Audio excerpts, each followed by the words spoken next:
From India's Tata Empire to the Lee Dynasty of Hong Kong, family firms are pillars of Asian economies. A recent report by Credit Suisse showed family enterprises made up half the listed companies and 32% of total market capitalization in 10 Asian economies.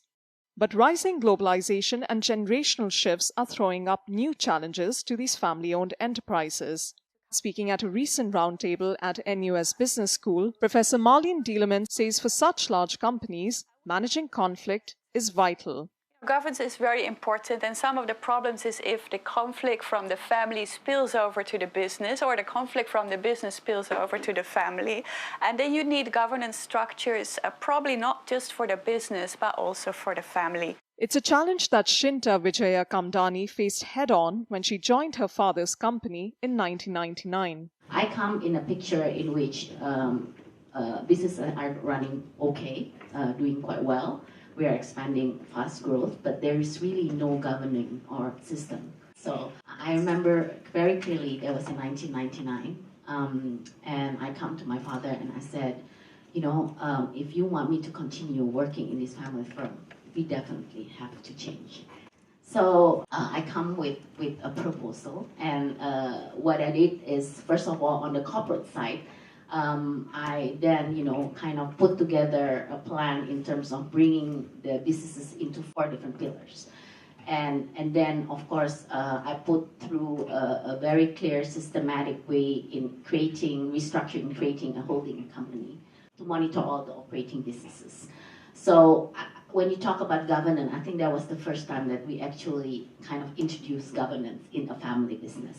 This idea to rearrange her family's business led to the present-day form of the Syntesa Group, one of Indonesia's biggest and most successful companies, and which she now leads.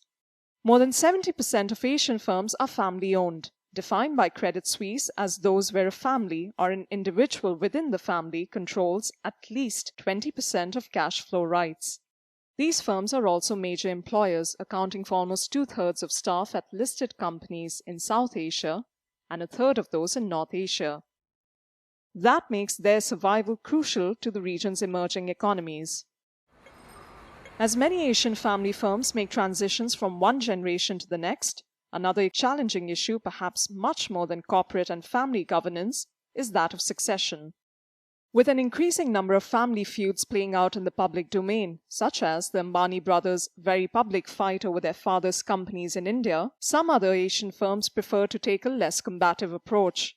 According to a 2012 Deloitte report, 81% of family firms' founders prefer their children take over their business, yet they're only likely to accede control whilst well into their 70s. This reluctance to retire is the other challenge which family firms, especially those operating in Asia, contend with. Chen Tin Yu, Executive Director of Malaysian pewter maker Royal Selangor, explains. The biggest challenge we face is the personal decisions and the personal transitions that happen in retirement. And I think it's the most challenging thing in a family business, which is how do you go through a process of retirement? Apart from retirement, the first generation in a family firm are generally also less open to changes in decision-making or management. The biggest challenge when we look at a founder that started the business as an entrepreneur, they always believe that the way they're doing things is the right thing. And if I talk to my father today and ask him, he probably will still saying the same thing. But I think one thing that needs to be clear moving forward is that there can only be one captain in the ship. And that is really the biggest always problem of family business. Finding talented leaders to push the business to the next stage of growth is yet another challenge family firms face.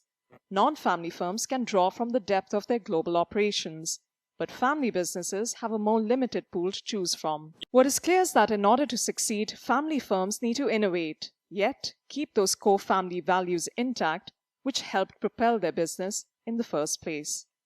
For NUS Business School, this is Prerna Suri.